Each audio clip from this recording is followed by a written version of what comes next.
पहरा नहीं जब तक ये पल कहीं। হেল্ল' গাইজ, আজি মই এনেকুৱা এখন হস্পিটেলত আছোঁ, মানে বহুত বেছি দুখো লাগে, বহুত বেয়া লাগে। সেইখন হস্পিটেল আপোনালোকক মেইন গেটটো আপোনালোকক দেখাই দিছিলোঁ। মই আছোঁ তেজপুৰত যিখন মেণ্টেল হস্পিটেল আছে তাতে আজি আহিছোঁ। মানে এনে চাই যাওঁ এবাৰ কেনেকুৱা কি, কিন্তু দেখা নাই, শুনি আছিলোঁ। আৰু ইয়াতে ভণ্টিৰ খুৰীয়েকে মানে চাকৰি কৰে, মানে পুলিচত ইয়াতে ডিউটি কৰে। সেইকাৰণে আমাক অকণমান দেখাবৰ কাৰণে লৈ আহিলে। আৰু বাহিৰৰ পৰিৱেশটো চাওঁ গাইজ, বহুত ধুনীয়া হয়, বহুত মানে চাফ চিকুণ কৰি ৰাখে। আৰু যিহেতুকে ইয়াতে বোলে এটা শিলগুটিও পৰি থাকিব নিদিয়ে আৰু ভিতৰত ইমান মানুহ চাব পাৰে, চব মানে চিকিৎসা কৰিবৰ কাৰণে লৈ আহিছে। আৰু যদি কাৰোবাৰ ঘৰত আছে আপোনালোকে লৈ আহিব পাৰে, বহুত বেছি ভাল চিকিৎসা কৰে বোলে ক'লে।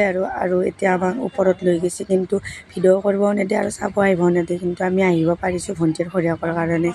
আৰু এইবিলাক চব এনেকৈ বান্ধি থৈ দিছে। আৰু আপোনালোকে এটা ভিডিঅ' দেখাইছে, চাওক। ये दुनिया पित्तल की, ये दुनिया पित्तल की, ये दुनिया पित्तल की।